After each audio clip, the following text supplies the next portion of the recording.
Camailleux de femmes, présenté par Veronica Antonelli.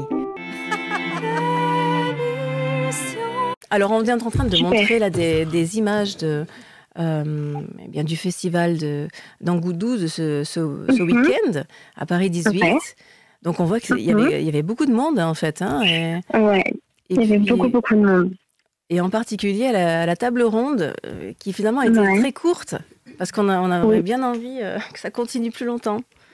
Oui, moi aussi j'en ai eu envie, mais malheureusement on avait des contraintes qui étaient posées par le lieu qui nous hébergeait. Et donc ça, c'était pas de notre fait, mais effectivement, il y a eu beaucoup de monde, on n'attendait pas tant. Alors, qu'est-ce que c'est que ce festival ?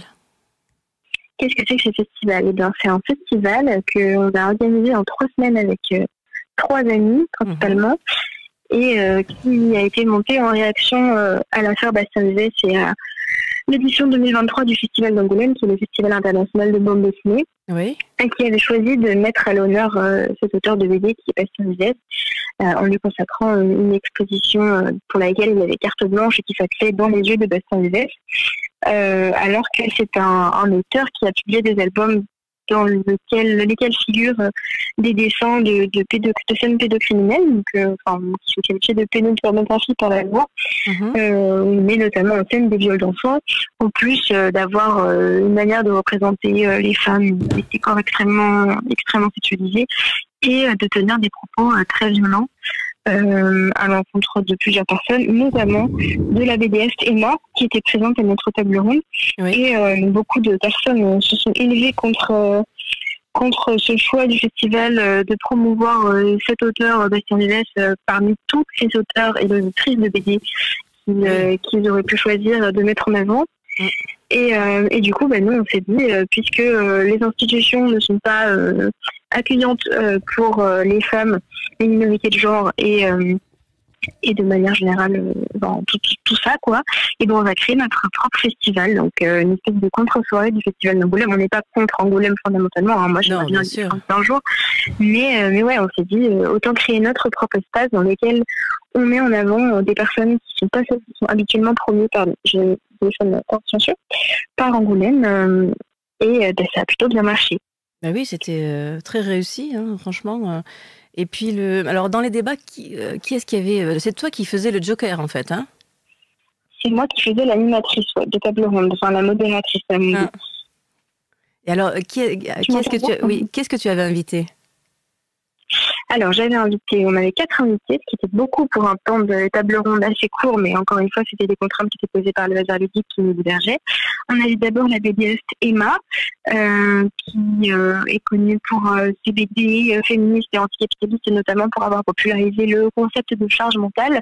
Il y avait également Erel Anna, qui est scénariste dans le duo Instagram Ils abusent grave, qui parle de féminisme dans ses BD. Il y avait l'auteur Tamos le Thermos, auteur pour eux, voilà, qui vient de sortir, dans les quelques mois de sortir sa première BD qui s'appelle Gender Flou, et il y avait également la BDiste Lucie LGT, qui a publié sa BD pareil l'année dernière, qui s'appelle Ça ira mieux quand. D'accord.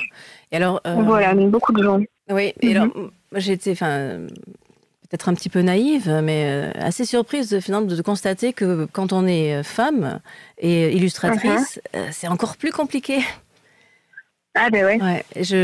Naïvement, je pensais que c'était la qualité du dessin qui importait.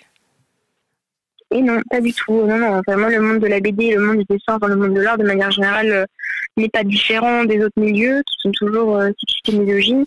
Et là, on attaque ma table ronde, on attaque des femmes, on avait des personnes qui appartenaient aux minorités de genre, mais c'est le même combat. Et non, c'est pas la qualité du dessin qui prime, mais malheureusement, il n'y a pas que ça. Hein. Non. Oui, d'accord. Bon, alors du coup, est-ce que c'est un rendez-vous qui va reprendre l'année prochaine, par exemple ? Eh bien, justement, on nous a beaucoup posé la question, on nous a tellement demandé qu'on s'est dit que oui, et qu'on aimerait bien que ça devienne un événement pérenne, qui soit une espèce de pendant parisien du festival de bande dessinée. Et ouais, comme ça nous a été beaucoup demandé, on réfléchit à mettre ça en place l'année prochaine et peut-être trouver un lieu plus grand qui nous permettrait d'accueillir plus de personnes ou une plage horaire plus grande en tout cas pour pouvoir proposer des ateliers plus longs et tout ça. Parce que là, c'était dans quel lieu alors à Paris 18 ? Là, c'était dans au Hasard Ludique, qui est une ancienne gare de la Petite Ceinture et qui est un lieu très chouette. Mais il se passait des choses le matin jusqu'à 15h et du coup, on n'a pas pu commencer avant 15h. Ah oui, c'est pour ça. Alors, déjà, si il y a une journée, ce serait bien. Hasard Ludique, oui. Mais c'était un très beau lieu aussi, hein, franchement. Ouais, sympathique. Très bien. Ouais. Ok. Bon, eh bien, on se retrouve sur un plateau une prochaine fois. On se retrouve sur un plateau très bientôt. Et non, mais le dimanche 5, il va y avoir une de tes illustrations aussi. Donc, c'est vrai. Voilà. Ouais. C'est vrai, ouais. Bon. Il a très hâte. Très hâte de tout ça. Merci Ludine. À très bientôt. Merci Véronica. À très vite. Salut.